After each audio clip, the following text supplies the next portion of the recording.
Un ouvrier tombe sur une tête en métal par hasard. Il croit que c'est un jouet de luxe cassé. Du coup en douce il la fourre dans son sac. Rentré chez lui il balance la tête sur la table. Sauf qu'un chat noir applique. Et renifle le truc par curiosité. Là les yeux de la tête s'allument en rouge. Comme si elle émettait un signal. Et bingo dans une décharge pas loin. Un bras mécanique jaillit d'un tas d'ordures. Le vigile accourt en entendant du bruit. Mais il repère rien d'anormal. À peine il tourne le dos.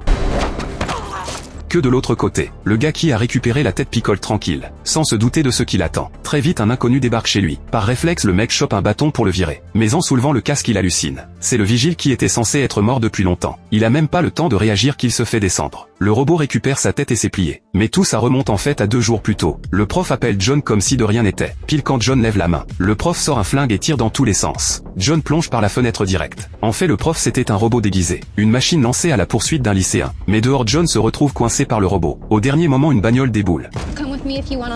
John s'engouffre dedans sans réfléchir. Sauf qu'en se retournant il découvre que la femme au volant est aussi un robot. Là le gamin pige plus rien. En fait en 2030 dans un futur proche, John est le seul à pouvoir tenir tête à Skynet. Et pour s'assurer la victoire, Skynet envoie un Terminator remonter le temps pour éliminer John, le buter avant qu'il devienne une menace. La femme robot elle a été envoyée par la résistance pour le protéger. Quand sa mère apprend que son fils a été attaqué, elle fonce en face du lycée avec des jumelles. Mais avant qu'elle puisse repérer quoi que ce soit, le robot débarque et l'envoie valdinguer. Il la menace pour qu'elle crache la position de John. Sauf que John appelle pile à ce moment. Le robot copie la voix de sa mère et la tire droit dans un piège. John rentre chez lui sans se méfier. À la seconde où il pousse la porte, le robot ouvre le feu comme un dingue. On se dit que c'est fini pour John. Mais quand le robot s'approche pour vérifier, il réalise que c'était la femme robot déguisée en John. La mère qui a réussi à se libérer dégaine une arme et arrose le robot sans hésiter. La femme bondit sur lui et lui balance un câble haute tension en pleine tronche. Le robot finit par planter. Les trois se tirent en vitesse. Parce que ce robot c'est pas n'importe quoi. C'est un Terminator. Il se répare tout seul. Même explosé en 1000 morceaux il revient comme neuf. Vu que rien de classique peut en venir à bout, il décide de s'attaquer à son système central. À peine ils sortent les armes, qu'un choc monstrueux secoue la porte. Le robot est là sur le seuil. La mère lui envoie direct un tir de canon à impulsion. Un flash et le robot se fiche sur place. La mère part trouver le créateur de Skynet.